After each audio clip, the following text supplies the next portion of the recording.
Chief Minister Zom tak pulal du omana demand te hanwain rap sela seifi angai ti teron seifi in a demand te hausa pas rodil tuin usomang To Speaker, dimana kalumain mamit bial tu member Zom takina bial chung til theng asoi kha an soi fialok kadua pi lal tran pui kum somli pu chan chin moya nupui leng pui mamit district afa palina anei hun tur hi ni som pakhat march khania Suminia chuan gaini OPD ZMC Falcona anei hun ani to wangin naw nei tura admit ani OPD a hian uluktaka check ania naw thataka nei thei tura ngai le beisei ani hemini hian maternity ward OBZ ward pakhatna ZMC a admit nin thicentes le atul dang te ti ngal ania hemini hian da ni chonu a veitirna damdoi mantrana nia uluktaka naw ve sodlok endikna patograph man ani bok zandar som pakhata achul kongka achan ve 5 cm in ein honga nautelung phu anu bp le pulse te po atha ani zindar khat a achul kongka ein hongkim a asang tran boka heti lai hian a BP nau te lungphu te a thaboka nau thataka nei thei tura beisei ani jengdar khatle mini somnga panga ni som pani atu khani to a nau te lu kha du thu sama achuk thailo wangin khol manga nau nei tir tum ani ta a jengdar thum vela anau ala nei thei mai lo wangin man mo takin emergency zaitura buat sai anitani zaitura buat sai ani la hian dar thum lechan ve vela damlo chu vandoi thak takin abp niam thuta abuai ta a critical care lam thiam ICU doctor riatir ngalin abuai ngal an buai pui ngal ni a anunna chantumin atrulang ang damdoi te pek ni in ICU warang taka enkol mamoni ti riat ania ZMC ICU kum arwa lo lai takania wangin all omchun Ebenezer Hospital chonpuya thong na dot wa chungin ZMC Dr. Paniten rang takin ankal pui ngal ani wandoi thak takin Ebenezer Hospital ten pui nu reilote hian enkol man lovin aboral ta ani kakha chanchin ania imponi se hetiang a hian rin hlelna mo lungoi lo na emo kan nei phot chuan khwale tuitu te po hianin e kan chan bo kan claim theya kan complain thei ani ti kha re langin ole pu chairman akha pu speaker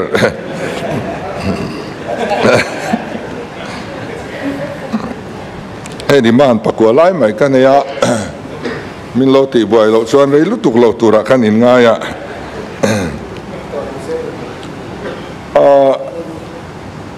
hey be provide the khanin later home emile hostel chungchang khanon soya ngai poi mom khop maya tuna hian gan quarter rim repair na tur hian noisa kan da a tin saskia hian vaibel sa som panga le noi somli le pali kan da boka eng hi quarter sak that na tur le repair na tur te ani don ela hian kan member puitena e ngai mo kha kan rilwa kha kan lo da masa anga sum omren chan vele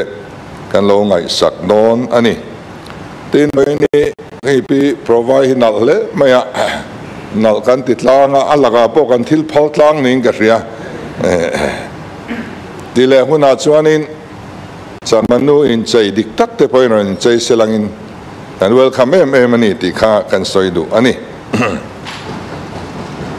ten member then khatin IR battalion chungchang kan ron soinon le a thudik hi kan riat atha a IR hi din tir khan abulchia central sarkar min tumpuini abak zong hi chukai mani state sum amen ten vek ani chu tak chuan kan du lo na ni a police ka kan du lo ni lo a battalion ka kan du lo ni lo asum se na ka kan hu phur ni khati lai din muna khan khati zat IR battalion dina en kolzui zel turin sumle pai kan din mun ka achak tok lo ti kan ria ten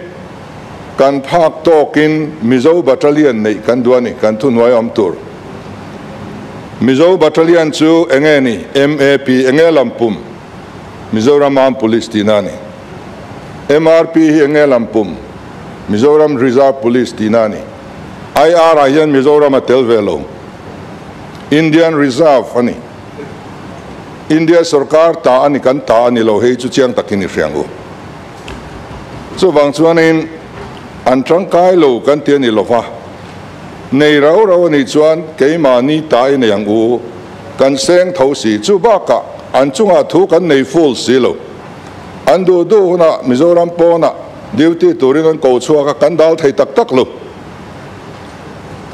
chu ta an sen so su kan tum ve kani hei tu na po speaker MP in than alom le do na chu ta chuan kan IR battalion te Mizoram po na duty turin ti an ni le do na chumi tan chuan cheng vai bel se ja som ni pasari noi sari tu na hen kan dani awi omin ti velo ve mi chu chu miraman va duty do na khatizat poisa ka kan seng do ni kan police chu ni selangin minon dila ni poina sen so jong jong an tum ve nga kan hlok zok chu chu thilom zia ania chu wang chuan an ma ni kha kan du lo ni lovin tirau rawa chuan keima ni ta kan thunwai om tur inei zok ang u kan tin na ani ten kan police te hian thlan ti muang lo ti hi ka soi ani lova kan opposition leader soi ani thlan ti muang lo thu aron soya ani khop mai ka lo ti ani kein who speaker House the court khawm ve ka thal ti lo ti lampang chu kan soi lova fitness ti thatu cha ya fit lo thu kha aron bel deu fit lo thu kha ron soya ka lo chom pui ni alam ba deu nok nok ta ni khamole record kha om fe ka thu dik ka sei ila ila hi chu cha ka ti boy che do ta kha no ni ron ti boy ma sa zo ka ni kha who speaker kan opposition leader ka fak em na chu mani party leader te du tui mang si lova mi pol leader tura du tui em mai la hi fak ong ka ti khop mai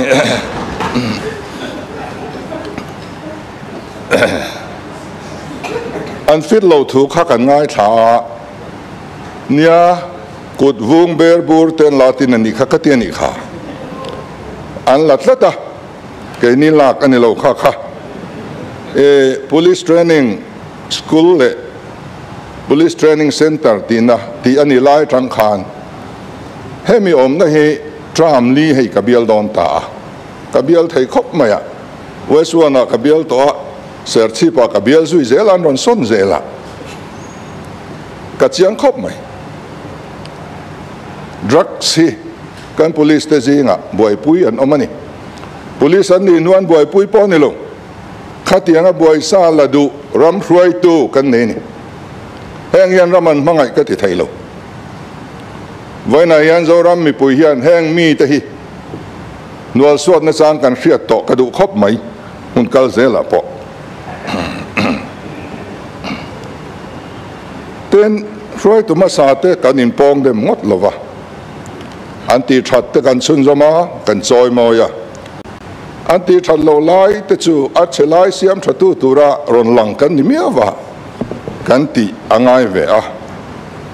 chu wangin kan bible point sual do 20 cent chuak khop point ni la tang lo min ti ve box ya sual do hi angaya elai hian roi tu ma sa te an chet an that hi elai a ke ning kan soi atul lo in than rizala a riat mi puin enge an soi in than rizala kan riat kha ten kan member purin tluanga zona timaila kan women commission chairman thar pilal chandami hei hi akuma over to ni tia tunai hian about certificate ka kola about certificate hi ni som thum thatum sang ka chukua somrup ania tunai an kum somrup pali ani chu kum somrup anga thleng ni thei ania kum khat atang handon tinani sarkar masalama khan kum som sari thleng tein anin po sei sakani tu tanga ming chu kan soi lowang ama ro chu kai ni chuan kum somrup panga bak chu danin awoi lo wangin kan roi lowanga atho thei hun chung ero chu athok tura kan ngai ani tin saloi bial tu khanin ramri chungsang ngai poimo omzia aron soya kan pom thapa thei top kan suat langanga lai bial tu ania tun ma pon tangkai ti kan ria a mun phia minon hol le kherero khachu po speaker amun phia ngai poimo wang ani lova achan ka ria aro red a ring red a thata aro red chiat lak te ka thiam ve lova a ring red a that chuan aro red po that bai omania ka laga hian lung oi lo na ne ya tram ma sa tang khanin bangkok ka kal ka phal sak lova chu wang chunia yanin iron kherbo hi tum de reng mai ni tin pu po chua member jong tak che habel tu ina la to chung chang a soi kha PWD ne na tanga assembly question chan na kan muangin airport atana new la to aerial survey le preliminary survey hi ni som thakhat sang ni som ni atanga ni som ni pathum mar sang ni le som ni chung khan ni ania feasibility survey report po hemikum vekian submit ani cutting le filling tamlu tuk don wangte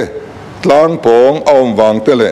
terminal building sangna tur mundu angazau aum lo wangtin airport siam rem lo tura ngai ani Directorate General of Civil Aviation dan ang chuan airport in Hlatzong hi airport in Hlatzong hi aerial distance kem za somnga tal ain latur ania amaro chutul bek thila chuan exemption deal thayani lengpui airport le komzol lung le in Hlatzong hi kem za ania lengpui airport le new lato in Hlatzong hi kem za somruk ani heng hi adin munania chutiang ani chungin Mizoram Chimlama airport siam na tur mundang lo endik to te pokha awa in en thli thlai non leila cabinet meeting ngai tu turin cabinet memorandum ron siam ru tin mani khan kan frila animin nimin pia mai khaning ka ria ti chuan kan GAD Civil Aviation Department hian anron buai pui anga cabinet in kan thliranga kan emele te po min fen sho pui turin kan duang chunga ti chuan enge a theilo dan te tin atak tak a survey ti tur chuan Airport Authority of India ten ngaya sumsen po ngai ni chunga chuan thilam je kan la thlir tlang zel don nia ten kan opposition leader khan boards le committee function official present IO anomlo atia ria sual de ulek ani karinga Mizoram State Planning Board ahian secretary planning hi member secretary ani ngala ten hemi planning and program implementation department a official te hi secretarial assistant petura ruat ngal ania ten Mizoram Resource Mobilization Committee member ahian principal advisor P and PID atel sa ten additional secretary finance department te secretary MPSC te khang ho kha an omngal ani Mizoram State Policy Coordination Committee ahian secretary hi member secretary planning board planning department ami hi mangal ani boka ten Mizoram State Project Monitoring Committee ahian in principal advisor hi member ombok ani khang ka official omsate ani ten mineko CM official chungsa kalam chua bera khachu Mizoram Education Reform Committee akhan official antel lawti na mingpo kalam lam tak kha Education Reform Committee nia adang kha resource mobilization te kha taxation te pot thalo mi an claim de ve ti thanem ngai na thuwa ka soi khan ya a committee ka lam chu education reform committee khan ni e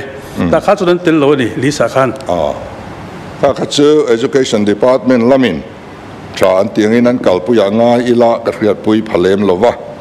hemi policy coordination committee monitoring committee a phechuan ke soyang khan party tin ayo kanomani khanak tu ka kan meeting hal don ani nge na tin mineko chief minister office son hi tha kan tia tuna chief minister bangla khi thil tangkaya mundanga thildanga aman theitura kan ngaya chanchu khita chief minister tom tlat mai khi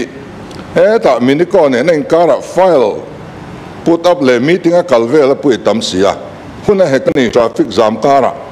a thalo hi kan ti khop maya chuwang chuan a ko ga omem tin kan han ni tir khan kan dap tir ngala amaro chu chief minister residence le office han nga ngal mai ne turem chang kha tu na son space kan ri lo tlat mai ni nei theilang chuanin hei chu hun kal zela po a tha ani ten village committee te town development committee ti te kha antigang din don ti ani a kan laman mo vak ri lo hei chu a chan chu vc tram te local council tram te po alak lo ria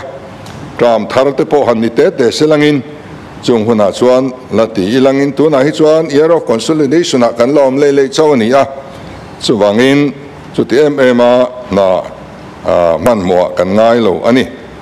ten restricted tender chung changa ni he hausa hianin kan soi to a trul na te kan soi min ria thiam pui viau ni point ka ria a ka lom khop maya amaro chu kan ria thiam anga ria thiam lem lo dam theitlat lo tuar thiam lo riau mai kha enga mozat hi media lama te mian lo oma an mi be seidan le mo dan nen khan ain mil thailo tlatin an ria ti tak zeta trap chunga min ron ngen te namani chuwang chuan mi then khat thin lung kan tin na ngoi ani chuan he thal chung hian he na hi open tender point soila kan zo thei mai thawanga ti be sei chungin miri runa ngoi siam kha thalaweti in kan han cancel ya ti chuan tuna hian open tenderin ti turabuat sai alone ta ani tin kan assembly house ngai po hi india rama hian kan opposition leader rot angkhan anal lo pol ani to ni mirama assembly te amoy em lomani chuwang chuan mun tha nei ilang chuanin moi takan sakve po a thakop mayama ro chuan muna ber hi kan boina ani ri ten po speaker helaya hian i kanin tia first person hian kanin ti lol maya hei hi assembly kalpungtur ani lova etia direct ka keimani le keimani in address hi kan han ching viau takna ti lo ram tur ani ten kan member zom tak punguna khanin healthcare sum chungchang te kha an soya engatinge financial and call and tia corpus fund hi finance and call ani tlata chuwang chuan assume and call to his finance department ani atu langzel in a pechuak ngai ani tin UIDF le SIDBI te po hi Ministry of Finance noya mani helaya finance na lo en call lo thailo thil ani loan lak te lo tu la khanga khan finance lo chuan han khoi chi ani lo ani tin other charges ti chungchanga other charges kumda kan mu thing khapai ani to other revenue expenditure tiason ani to chu wangin tun ma revenue noyami nitrien kha capital noya da ani to wangin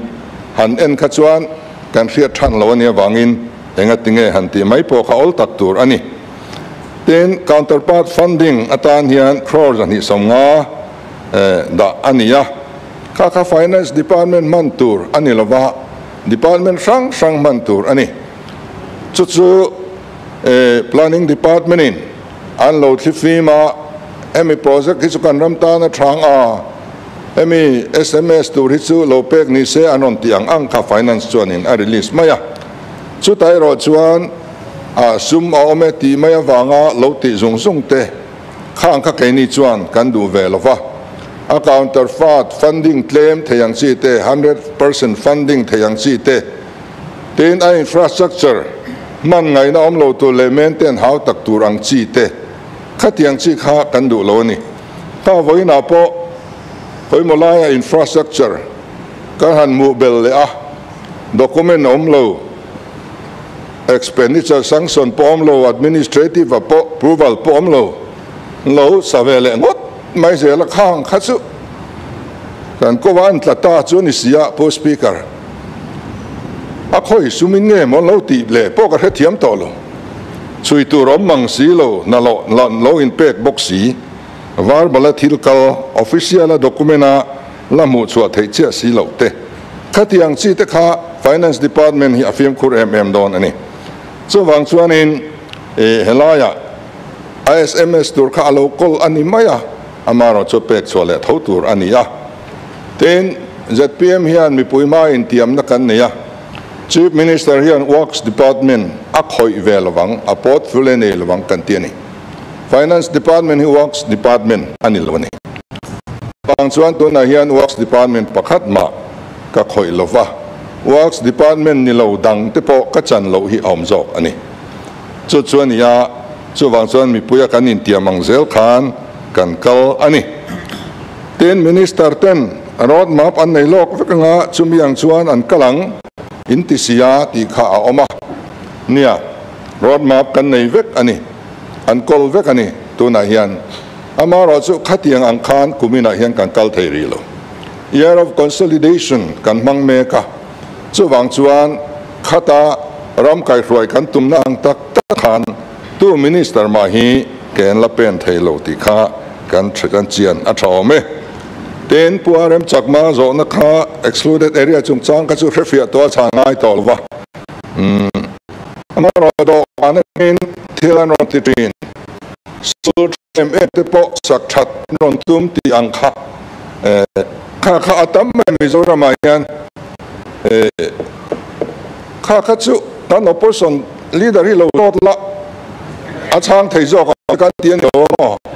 a hun lai mi kha nia a poi khom mai kha tiang kha om thua mai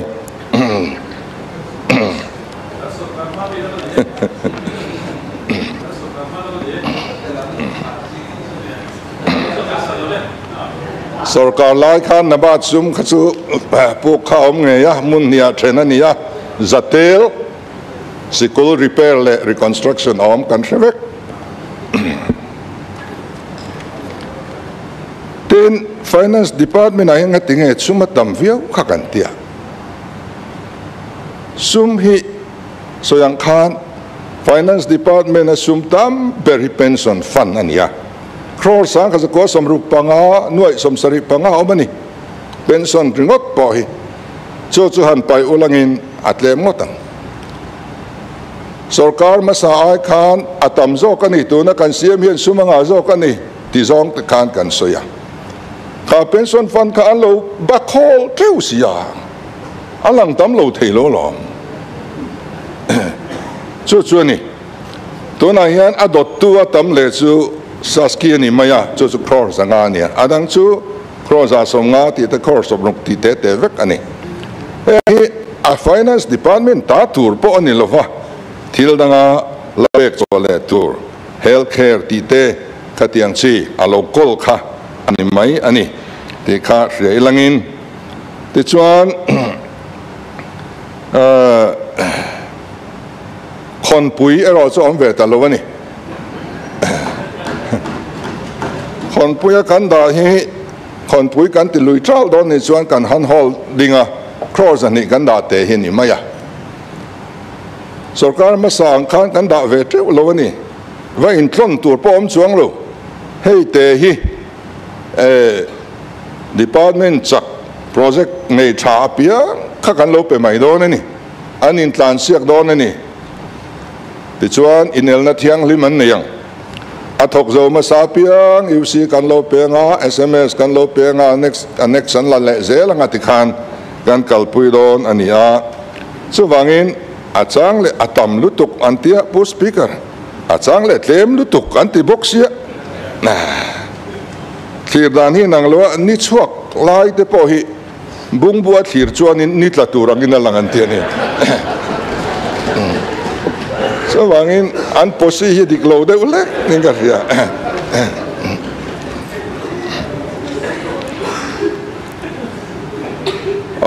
covid awanga sum muzat RTI at nena in millo tikha ai chiang takin soifia thein awma covid awanga central atanga mizoram sarkar in sum adon tur anga base adon tak lo ni som pa ko thariat somni le pania buze lauram nga ka RTI zone channa financial year sangni somni pakhat chunga share of taxes don kim lo za chu crore sang khat som ko pathum point pasari pathum tia chana niya amaro chu he RTI chan hi financial year sangni somni pakhat atana actual figure nei ma in union budget revised estimate sangni somni ni khat zula chan ani accountant general lam ne na reconcile te nei ani nuwa actual figure nei the ani ta a hetiangin atita a tichuan a figure kha lo dang lam ta duaya crore zakwa somnga pasari point pali pakhat ani ta chau ani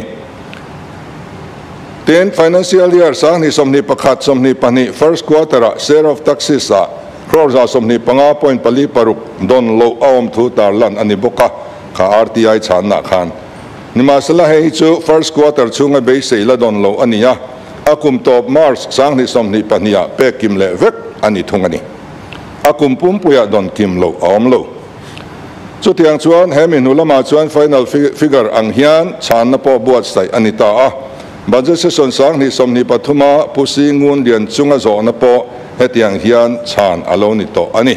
khati lai khan kan finance minister in achang ani hetiang a buat sai hian ni sa dai to ani chu wangin an soi thar le loi chi vak kha ani to lo ani dik che chuanin ten covid awang hian enge kan don saski he covid ta na pek liao ani india ram puma covid atanga kan torna atanga leirem kan ra le thaina tura ronwa man ani a chuta chuan sangni somni pakhata khan approve amount ka soinga crores ani ni ya crores atum ni thuma crores ali som ko pasari le point pangabial somni pathum somni palia crores asari tichuan avain crores sang khazaruk som ko pasari point panga ania don chero hi chu crores sang khazali som sari pasari point pani pasari ani achan chu kha kharon pe ma selangin sarkar khan among thatlat lova chu wang chuanin aman man lo tlat kha chuanin kha poisa kha tikhan man lowen om tani nisina kan ngai thak sports lam thilang chi khan hei tun kum kalai liam tura po hianin sasi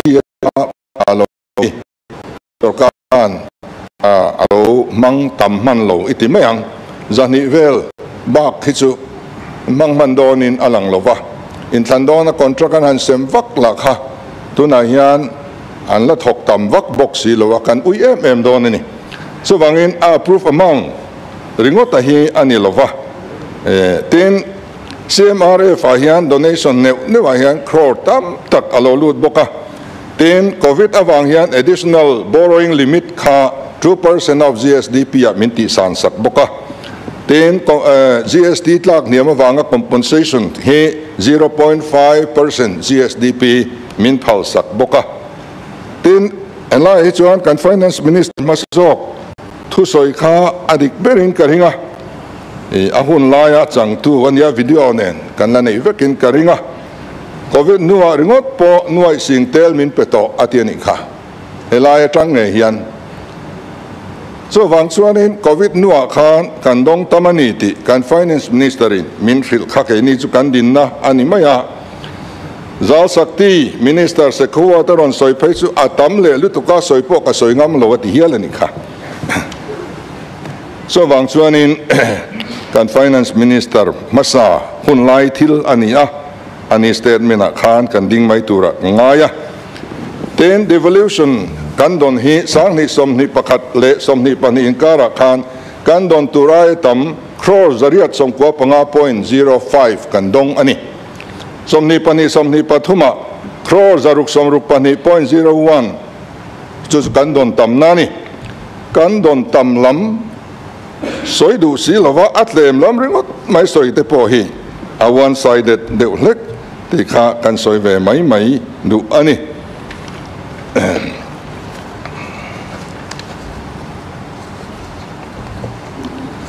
ten kan member PMST zo na kha NGO ten engama function en siama suman nei mang si lova ti ang lam deuh kha ni ani khop mai hei kan bial thewa hi kan buai pui vekin karinga pol kan nga em mizorama engemo ti antuma engemo function nei antum vek deuh maya engemo loma tikhan an manin suman nei si lova sum andil kwal thina achang phei chuan in nei lo len tin lo hi chu ti tum lo la ni mai lo ma le han ti rok chang te po kan nei thina ni hei kan society a hianin tlema discourage deuh hi tha in ka ria chuan mi then khat dik vak mang lo wa lo house a thut te sponsor an lo chak em a chung te chuan an lo sponsora kan society a mi ming thawak lo te kha kan NGO ro pui tak taka chief guest ate an lo lang le tikhan society chung an lo leng chho le a thalo viawani heng hi chu wang chuanin kan zo to ki chu anh Paul po hian thiam thei ilang chuanin a tha khop mai ten dragon fruit chung chang a khanin mausa an nga thu te an soi kha a processing lama kha ka chu har chana om vak karing lowa e ke ni then zo la po kan nga kan sarkar masa khanin a mun pui alo siama adik che chuan party ang zong chuan ti ilangin MNF de vek ani a hlang deuh ti tian ni mà sẽ khát thì giống kan ngày tuổi lova mà nia amun kavat loa công an này chia thì kan ria or som thum chuang a công lại này tuổi kan ti saka voi na po kan in muani an mani tenen association how to tenen so ang tesa chuan process thei vek to a process tu tenen an in thun zom to so tiang zong chuan ma lo lak chho zel ni salangin a tha anga ten kan member zong tak punga kha RBI statement aron soikha RBI statement hi ani adanga so wang chuan ka RBI statement le RBI statement kha adik ve ipam mayang a hu nei nang lo ni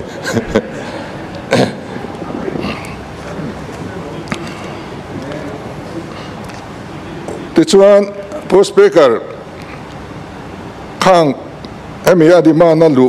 pa hian karon chang deuh zel thawanga kha abik deuh nita sila demand number 1 a hian legislative assembly a hianin lom thu kan soi du hei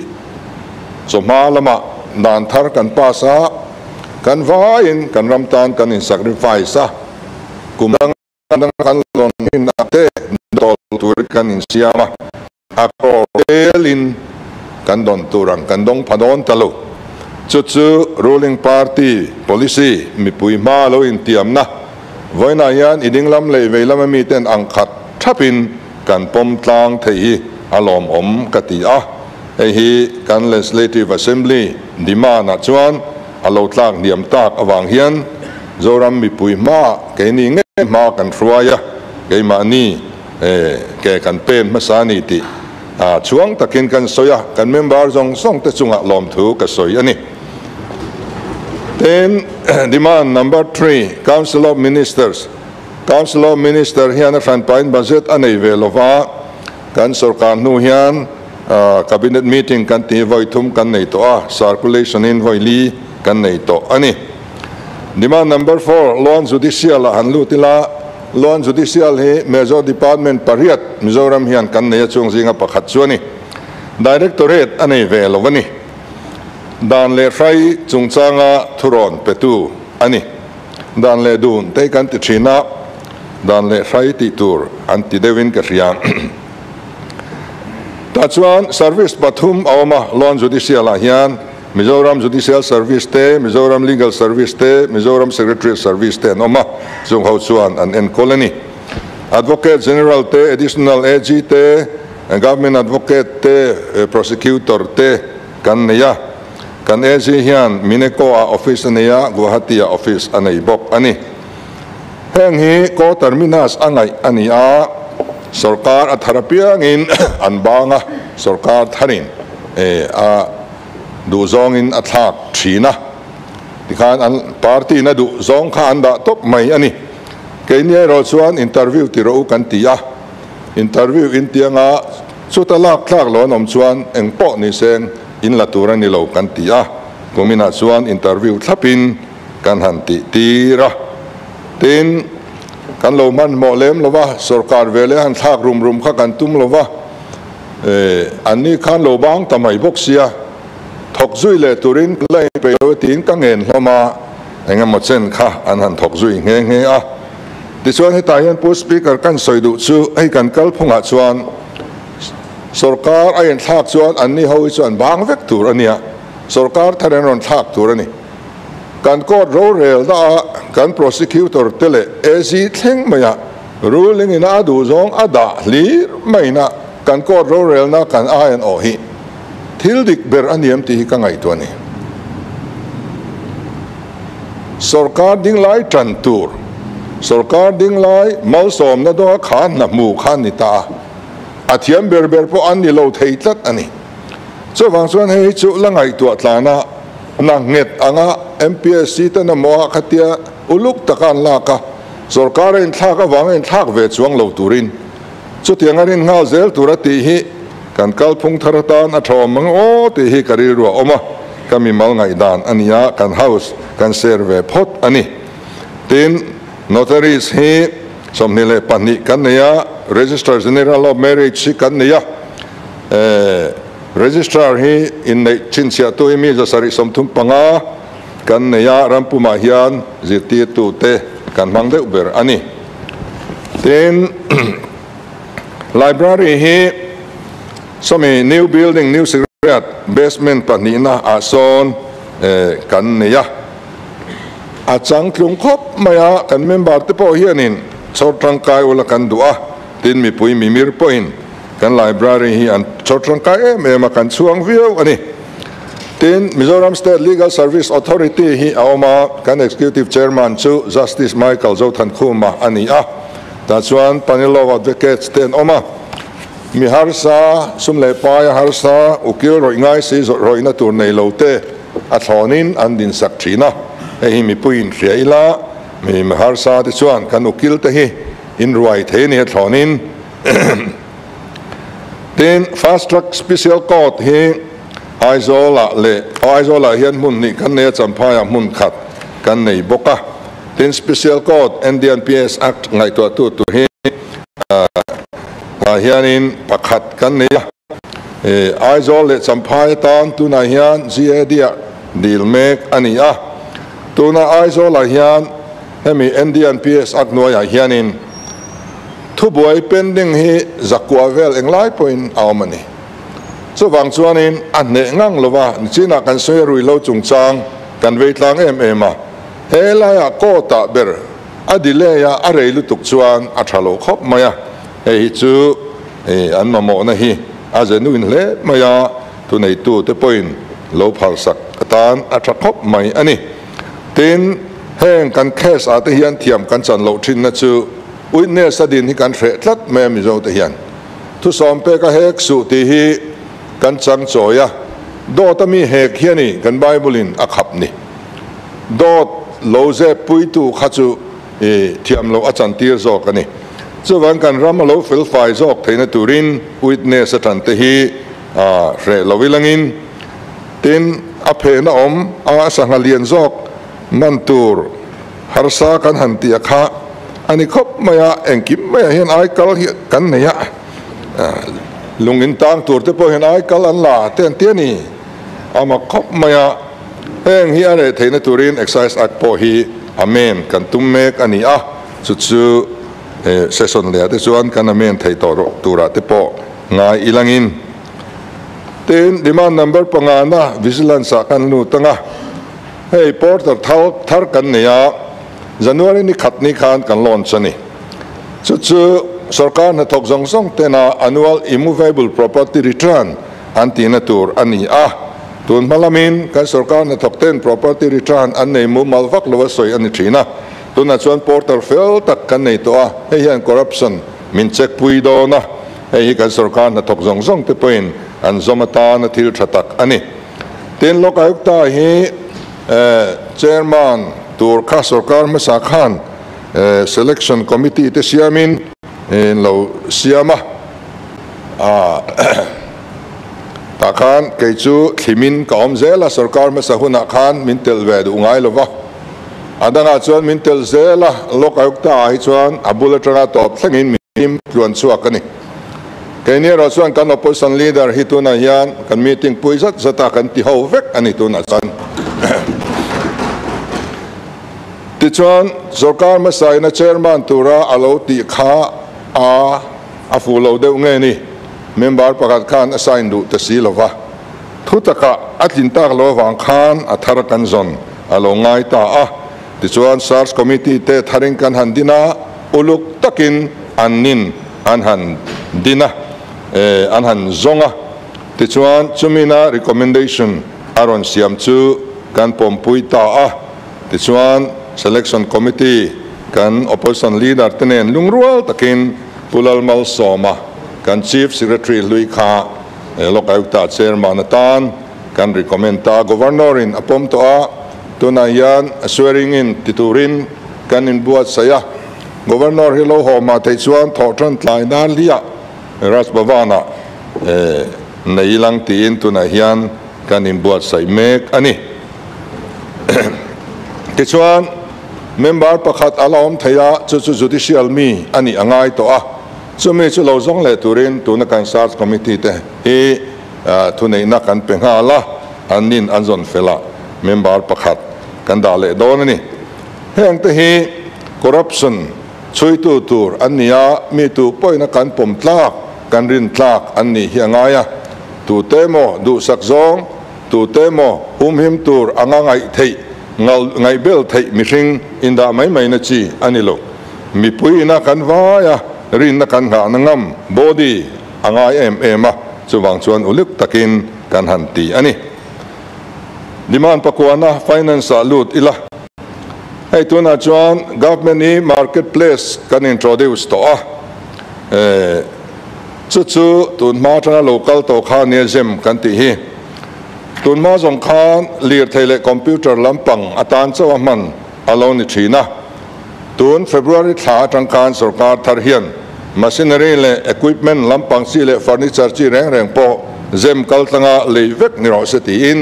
thu tluk na he sarkar hian asiama trulbi kai ro chuan exemption pack thei na lai provision om thowa zem kal tanga thil le ani reng hian a company rate a market rate ai 10% an niam ani tlang puyani chuwang chuan crore zaman kan le chuan crore som chu kan hlep zel don ti na ni hemi ni lo hian tun malamin thil le alo tam lu tuka procurement kan ram sum alo kalral nem lu tukani tun atang hi chuan jem kal tlang lo chuan man mo thak riau te omani lo chuan kan ti don to lova ti chuan kan sumpo thil kan leina hian kan save zel thei to tura kan ngai ani ti chuanin kan dealer te po hi an tran angaya an thil zem manga kan han le hian a capital chu vai ne na vai te an thon thale tho maya elai kan rama circulation of money asiam tak lovani chuwangin kan rama thil siam chua hi kan uar angaya mizo in kara hlir poisa a in circulate ve theina turin cheng khadi voi som kan man chuan cheng som a hen tlat doni chuwang chuanin kan ram ru pela kan sum luang chuak tur hi dang turin thei topin kan entrepreneur te point tran la seng kan du'a kan bangla te sarkar building reng a hi repair ngai mo chei thatangai mo sak thatangai nu ani chuan zo siam zela a thei chin china thak tur kan ti kha reng ilangin he kan economic nationalism kan ti thin kha ani kha ten tu na hian pending check le bill atang treasury franga tang hi power bill tang zat tuk ka kan nga sa to ka soinon lovanga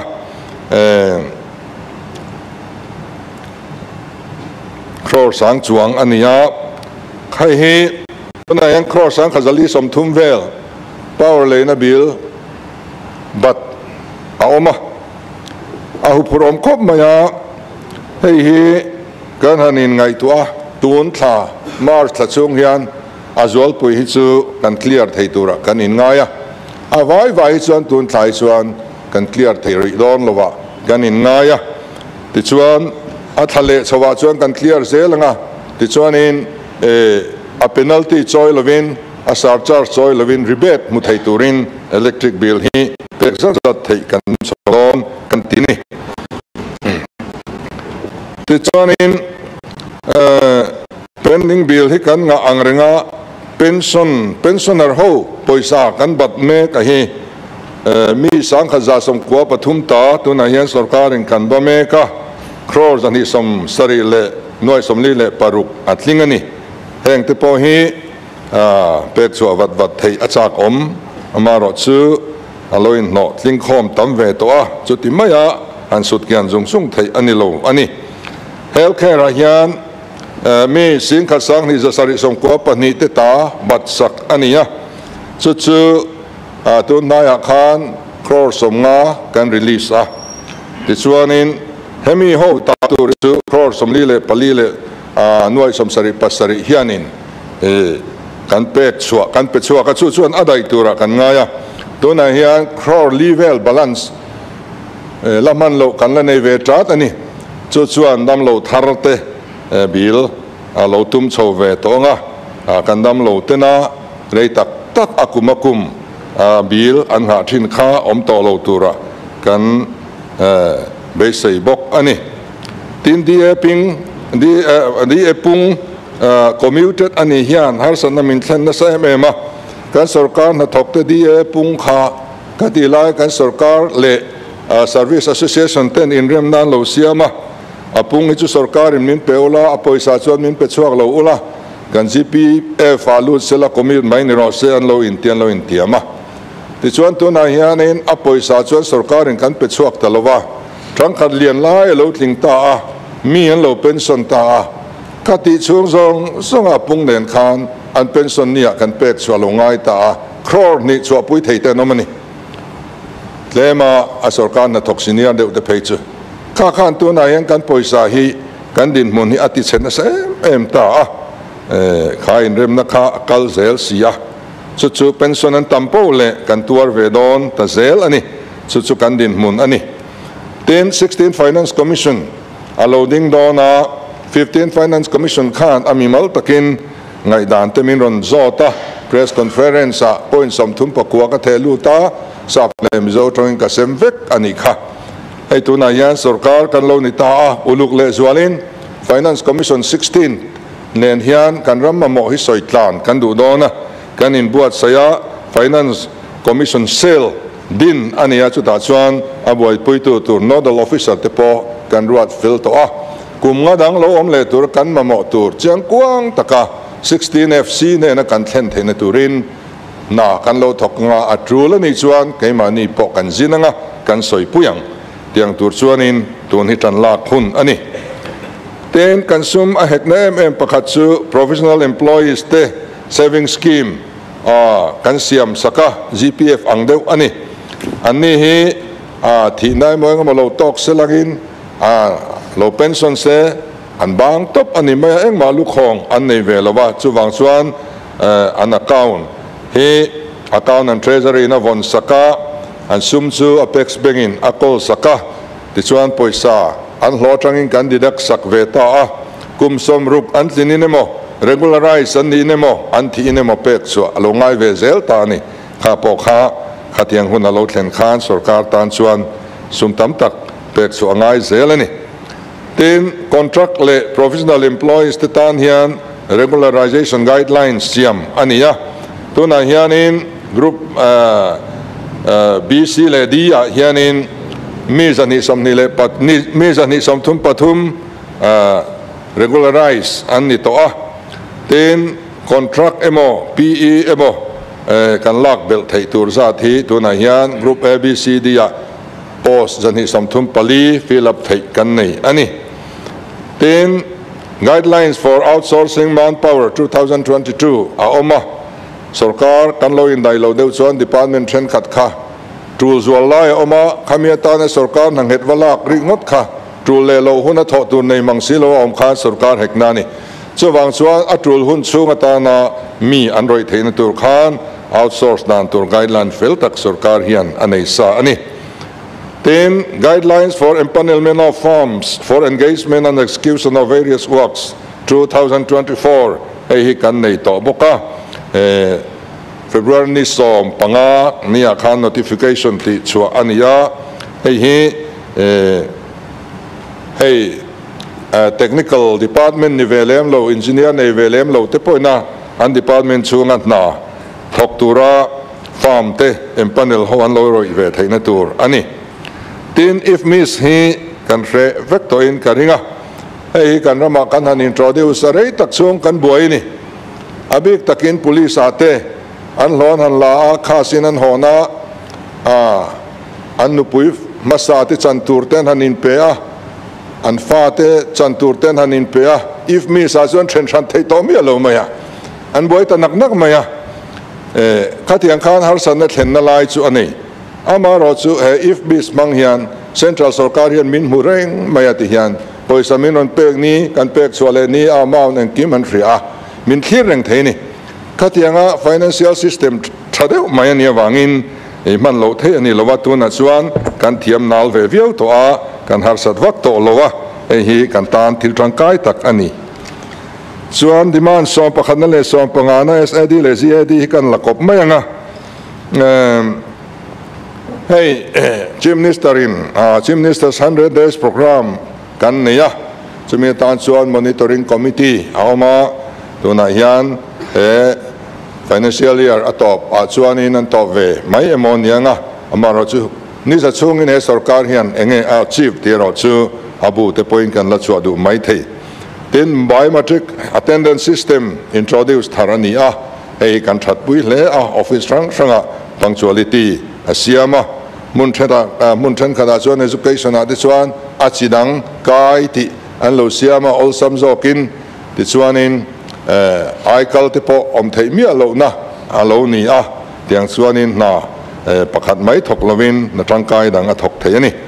tin kalkata kan Mizoram House ku crore somthum le pariat noi somthum paruka hral alo ni a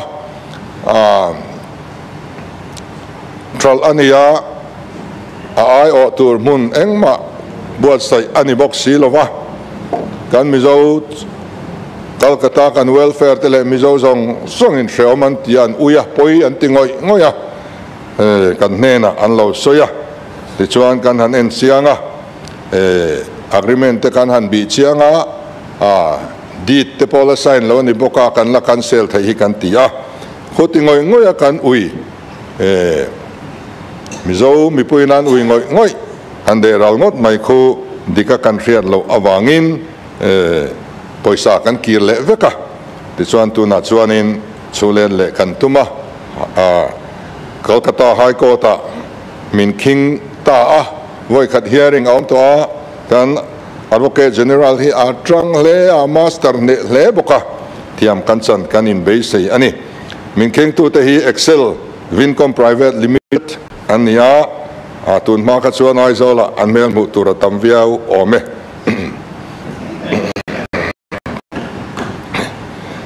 tin Mizoram House kan district council elected member te Mizoram House zong songa harsana anto to lo na turin official duty anga treat tur anni ti order kan chu to bok ani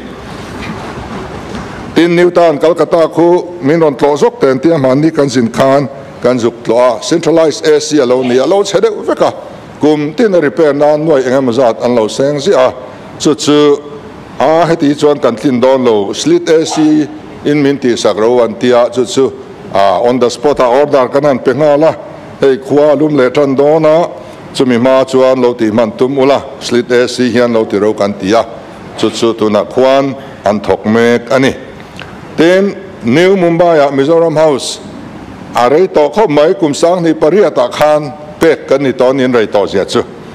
ta chuan US Roof Limited tenen January sang ni pakwa agreement an lo saina Congress sarkar lai khani ta chuan a House Committee in kan suk lo wanga ka tel ve kai po Bombay kan miso ho an lo lung ni lo maya House Committee po kan lung ni lo ani a building sakha za som ni pangate chau kha kan chan ve turania adang zong kha ma ta turani ta ni ti chuan chian ni than ni le Christmas vela han pun khom na tur po kha kan nei don lo renga om zia kha nei lo wa chu wang chuan khati lai chief minister ne na khan committee ming point kan thlain ani ma seng ma action lak om lo wa ti chuan akal chho wa ti chuan in tun hi ala thleng ani amun ko athakop maya abula ko Nagaland te Arunachal te anom ve thia hloma mun nuam tak ani khotiang mun kan han nei te ko alom om kan tia ama ro chu Mizoram House mun tur ni si a mizo te na man tur nei manglo awai pai na sum don na a man tur lo pek zo vek de mai kha apoi hi kan tingoi ngoya eng tin hian nge ma kan ho tu te hian thil hian ngai tu thino kan ti ni chu tu na hian kan zir chian tir le me ka chu wang chuan mania hei kan chief secretary nen po kan an soi nu na I cancel te ang a thei dan kong lo zong tu kan ti ni chu kan cancel le thei ni chuan thatharin ti kan tum don ani tin aviation uing kan neya ta chuan khu kan airport khu eng tin nge kan ti zel don ti ngai tu tur Working Committee on Maintenance and Management of Lengpui Airport kan dina ta hian a chairman chu pu TBC lalwen chunga advisor to chief minister ani ani hian thathum chung in report anon thelu tanga airport kalzel dan tur chu kan langai tu don ani a boundary ta khu lo chiang lo encroachment lo tam maya mithil te theite nel sian lo nei treu maya chu revenue department hian han di market fel selang ground demarcation on pot angai chumin huwa fencing kan tia chu po chu man mo takin kan ti don ani tin a runway hi pavement classification number PCN an tia kan airport khu PCN number somthum paruk ania airport thona trum na tlak ni tur chuan PCN somli le pariat angaya kaini chu tling lawa somli le pariat ni tura somthum paruk chau ani chu ti chung chuan kan trum tira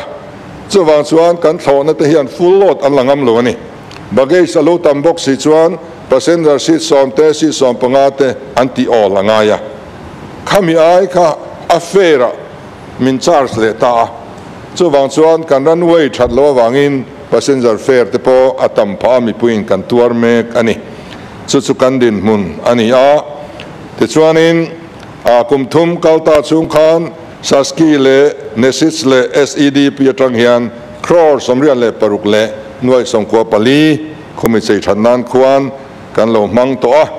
tuna hian aranwai isiam thaliang kan tia crore somnga kan da le ni aranwai hi kan ti that wat lo chuan kan thlan du lo te ti mai chuan apoido ne kan tia tin affair hi competition om lo ta na monopolize ania wangyan du huna yan ti sange moti mai tur hian aom ta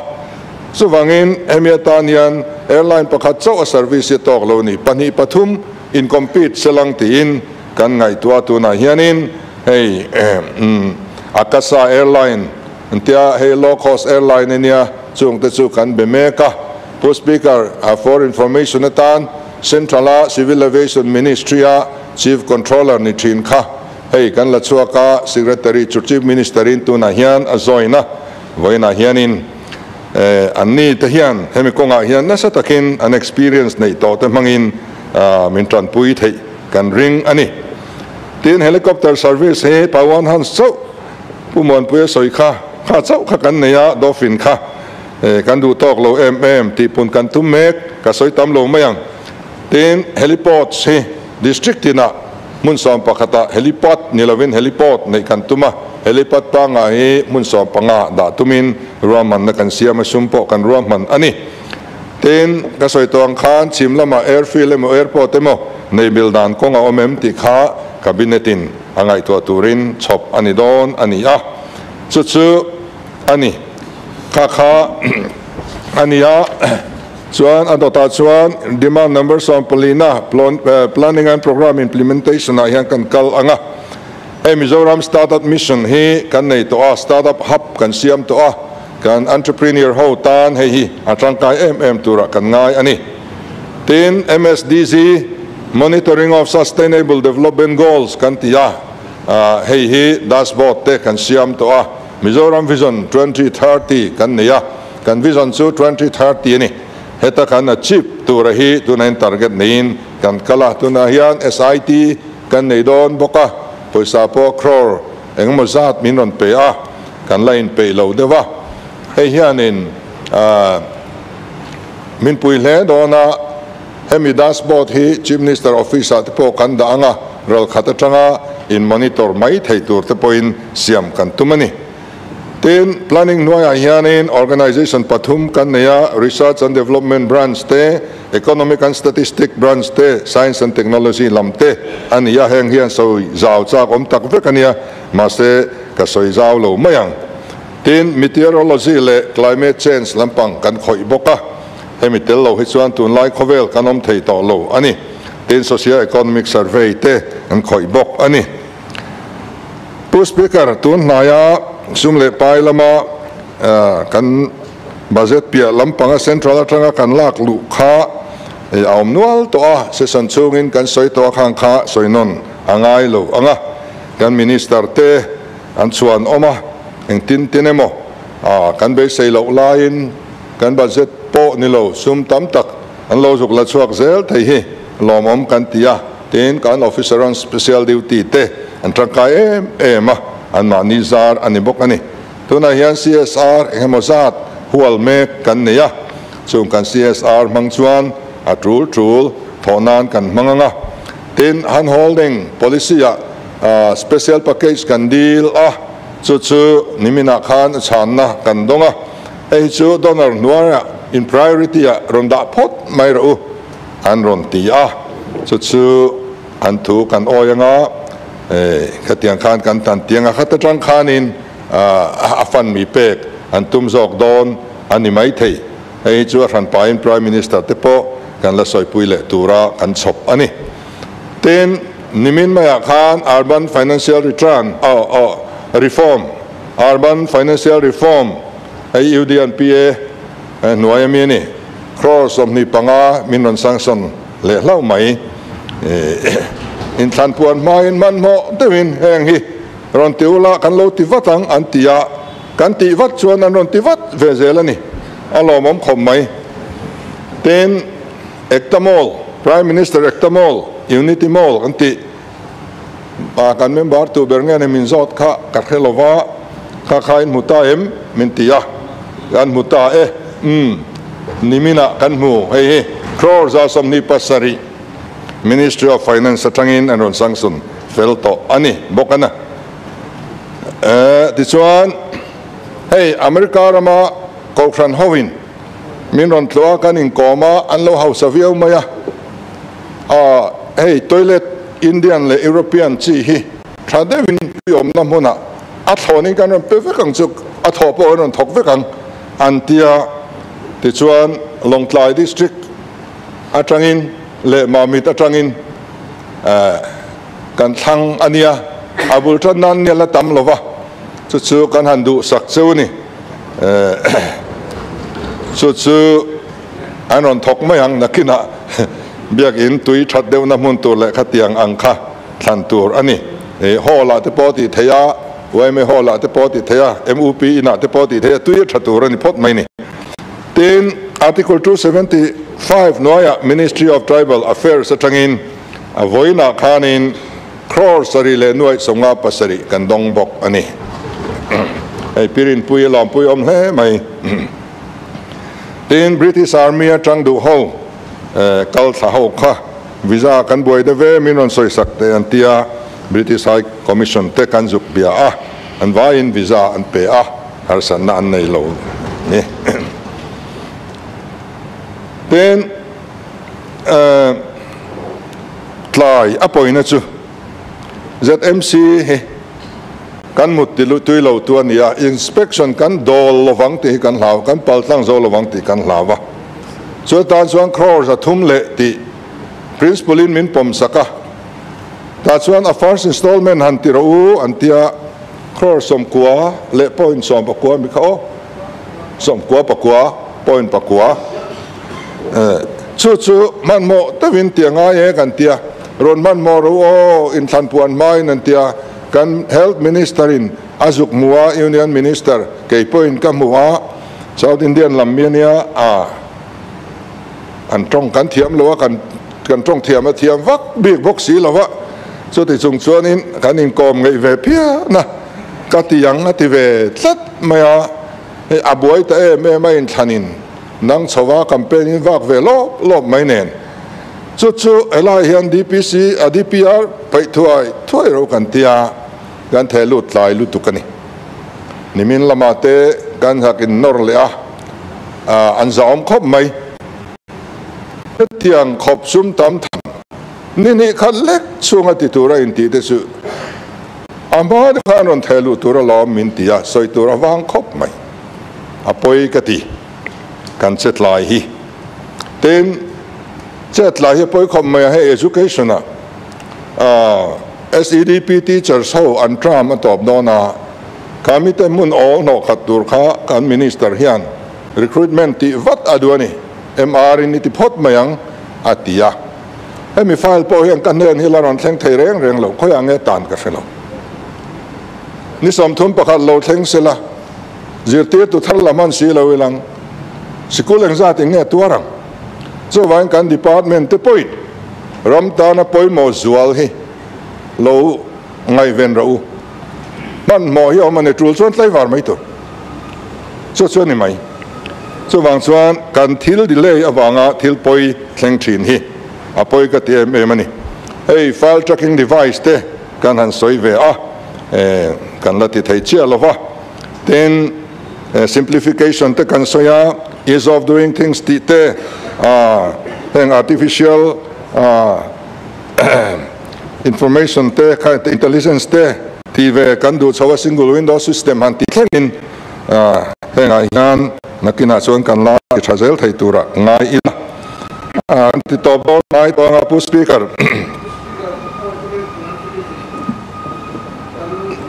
tukin jinga power minister ka zona khan electric bill ba ka mar thachungin kan petla kan ti khan isia ko ta la om dona tuna kan finance minister khan awai ba chuan kan theilo de wang ati kha khalai kan kina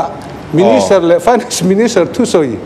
se som ni khathil ani awangin khalai kha ti chiana adi khomai chuan panina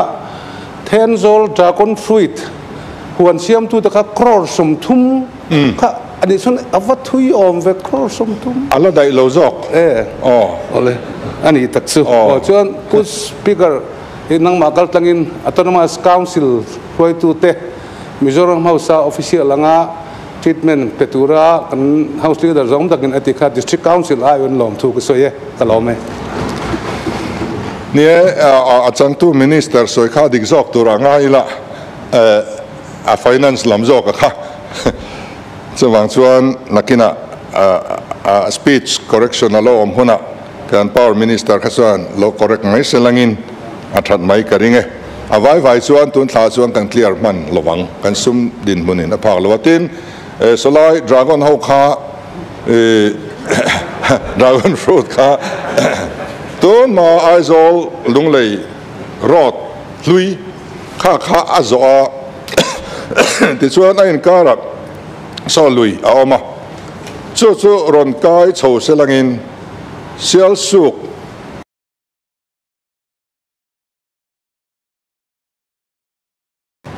han cha khai restaurant pia loka khan kong sil lam kong thang lama khan apen thatani chu ne in po tur chuan kan tiama se kan sumin adai lon ti tlat maya kan PWD 10 crore som thum paruk borvel ning ka fia kan pe kha chu wang chuan alui kai helampang a khanin leile te am chho veka khami leile kong om sa kha azo chawanga petrol pump a chuakang chu ti zong chuan dai tir ra mi tumang kan ti a to ken singa khan alignment po association try to tenen kan han in soifela a dragon fruit an chin na khan lut don ta selangin an thlai ati chet khan phalem ti kha PWD lamin an redua an lo phala anin kanin hril fele to kina khan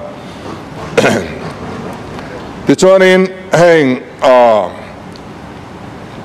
100 days program hanti te biometric attendance hanti te mipui o hanti te heng te hi thil thar kan ram tan ani a mipui o hi tangkai pui le tura kanin ngai lain department then ka chuan a en po an en thalo ti kan hriani hei hi chu adik lowang chu wangin mipuin or sam taka department rang rang har sanate anon thlen zung nan le chu kan respond zung thaina na siam ani angin hei hi kan zawa in mipui po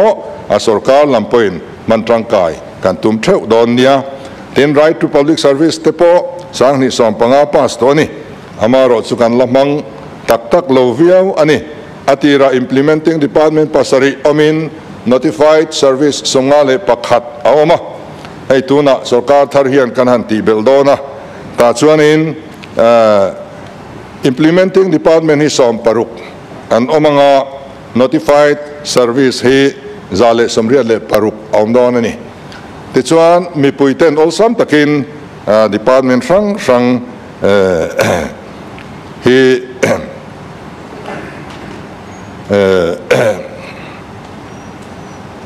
an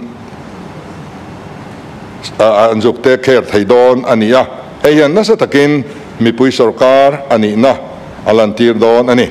tin CBI ne na general consent pek ania tin sustainable investment policy 2024 duan fel ani to a he policy noya hian India ramle foreign atanga investment ron tidu tam tak tu na hian mindor tu kan nei meka fim khur takin chung chu kan dor mek ani tin sarkar masa khan sang ni le som pakhata congress sarkar line sealing on government guarantees act an pasa amendment an siama flora hian na sa takin kanin nialani mase an pas luya chuta chuan mi malta na sarkar guarantora atan pals lona anita a voina yan he sarkar thar hi kan thalai tan te kan urban poor le kan rural poor tan kan farmer tan te hian guarantora atan kan duani so he dan hian adal tata tuna yan tang thaipo kan lani lo he dan ni kan siam thata kan amen phot angaya arang lamin session le chuan he dan amendment bill te po hi alo lu thai to tura kan ngaya ti chuanin tuna po hianin loan interest omlo loan pek tur engem zat tuna hianin minron ti sak dona chu amaro chu koran tora in lo tang ven yang chu min tiani chu po chu han tang ngot doni langin he dan hian min dala wangin kan la tang thei silo it omlut tu kan interest omlo loan te chu adu hian tam lu tuk don kan entrepreneur zinga hian chung te chuan min la dal ani ten project monitoring committee kan neya nak tu ka kan thudona ten pi berilina aron soi DPR siam tu te athok tu an tangbok sombok hobok kan tiang chi kha tilo om to thin ani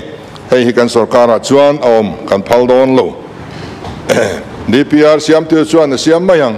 he ta thok tu chu mi ran an ni turani kha om koptur anilo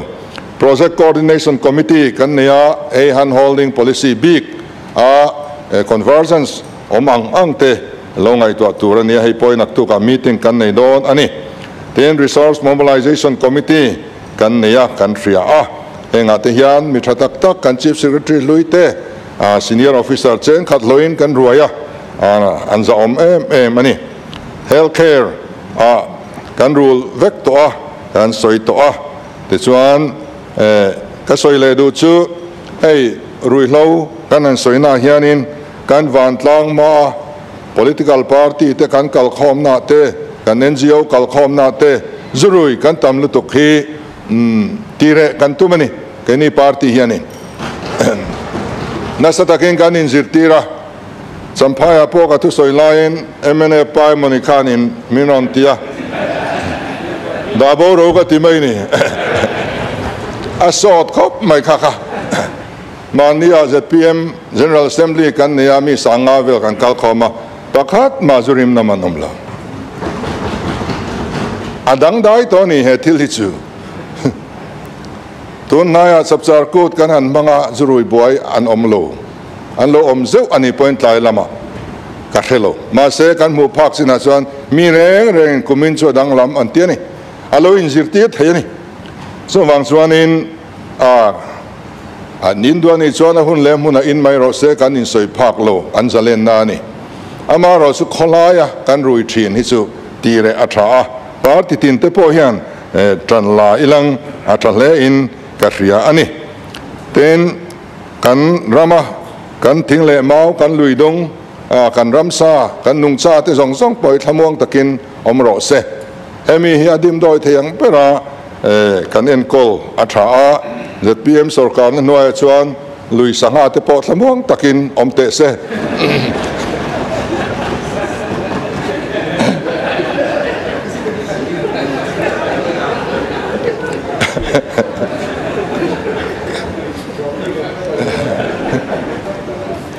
hey kan work culture te po hi alo dang lam so ta kan value system te po hi alo in thak chho ta ze la hemi hian kan zawa ya kan contribution ani helai kan ro rel na top ni hian kan opposition member te po pu speaker lom thu ka ril du he hun thar lo ma hian in nei takin thil tha chuan ke kan pen tlang ani ti hi mi puin he min murenga alom tin mi pui point he kal phung thar lo thleng tur hian thei top min cho puya min tong trai pui ani tin kan MLA le kan minister te an thokri me ema an chunga lom thu ka soidu boka thu fengbung so pani chang som ni pasaria chuan mi hring sum lu chu taimak ani atia chu wang chuan he concession hi he taimak na thu hian khar kanwa kan taima phot mai turani amak chu pathian mal som na chu min pek le pek lo chu pathian ku tom sengin kan tai matur ani phot mai ni maro chu mi hring kan nia tin lo na te ti swal te kan neyang ton se son chung po hian tin lung liam pal te po kan lo nei theye chung zong song ha chuan ngai dam kan dila tho ho na thatak nei chho zel be sei ilangin ti chuan naktuk zana zanria kan kil howanga talent kan so thewanga cái point talent so tu thadeu kan ni ha lim takin so kan kil hodon nia ole pu speaker kan demand number 1 legislative assembly cheng vai bel assembly le pasari noi assembly le pali sing khat sanga demand number 2 governor cheng noi som thum sing rup demand number 3 council of ministers cheng vai bel pasari noi som thum pasari sing li sanga demand number 4 law and judicial cheng vai bel samli pasari noi som sari pathum singli sangli demand number 5 vigilance cheng vai bel sari noi som pakhat singli sangruk demand number 9 finance cheng vai bel se sangthum zali somthum pariat noi som pathum singruk sangni demand number 11 secretariat administration cheng vai bel sa somni noi somthum pani singruk demand number 14 planning and program implementation cheng vai bel chen za somni noi somni pasari singli sangkhat demand number 15 general administration cheng vai bel za panga noi somthum singruk sangsari awa in cheng vai bel se sangthum zaria somko pali noi khat singli te hi he house om takhian min pas pui turin karon dile kalome ole tuna chuan chief minister zom tak pulal do mana demand te pakhatna demand number 1 legislative assembly vai bel chia somli pasari noi somli pali sikat sanga panina demand number 2 governor noi somthum le singruk pathumna demand number 3 council of ministers vai bel chia sari noi somthum pasari singli sanga palina demand number 4 law and judicial vai bel chia somli le pasari noi somsari pathum singli sangli pangana demand number 5 vigilance vai bel chia sari noi som pakhat singli sangruk parukna demand number 9 finance Vaibel Chia sang thum zali sang thum pariat noi som pathum singruk sang ni pasarina demand number 11 secretariat administration Vaibel Chia za som ni noi som thum pani singruk pariat na demand number 14 planning and program implementation Vaibel Chia za som ni noi som ni pasari singli sang khat pakona demand number 15 general administration Vaibel Chia zale panga noi som thum singruk sang sari avain cheng Vaibel Chia sang thum zare som ko pali noi khat singli chu hausa pa saron dilta a rem ti piang in rem ti tira ule rem ti lo kan omani chon rem ti lo ti ula lo mome ole chief minister zom tak pulal do ma demand chu house in lungrol takin apasta ani to speaker kalame ole tuna chon legislative business akan kal lenga kum sang hele somni pali tu sang hele somni panga chunga minister and department chante an call natur demand for grants kan vote tak zong zong le charge nuaya summan turte manani theinan bill kan pass angaya tuna chief minister zong tak finance department chamtu pulal du oma the Mizoram Appropriation Demand for Grants 2024 to 25 Bill 2024 he House introduced Palna Rondil Turin Lo Somang Co-Speaker, Governor of Mizoram Palna Le Irem Tinain, the Mizoram Appropriation Demand for Grants 2024-25 Bill 2024 he House Zom Takahian introduced Palna Karondile. Kan rep TM? Oh, ole han introduce sila. Co-Speaker, Palna Le House Remtinain, the Mizoram Appropriation Demand for Grants 2024 to 2025 Bill 2024 to House Zom Takahian Karon introduce. A copy han sem ula.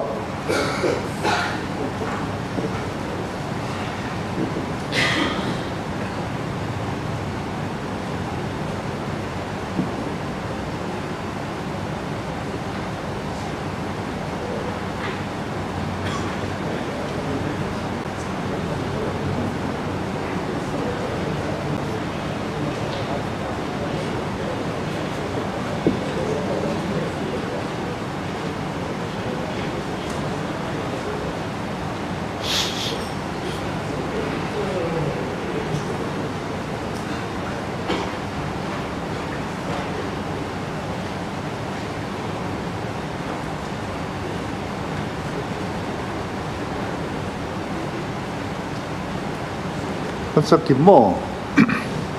le Chief Minister Zom Takan Som Lenga the Mizoram Appropriation Demand for Grants 2024 to 25 Bill 2024 House sa introduce tax suron move pass din hal mai turin lo somang Co-Speaker, kan demand sang kan budget pumpui tekha man ani thena turin the Mizoram Appropriation Demand for Grants 2024 to 25 Bill 2024 House karon introduce ta kha karon move kamitel lo chuan kan man thei don lo awangin he bill hi min pass turin min pass pui turin karon deal ani kalome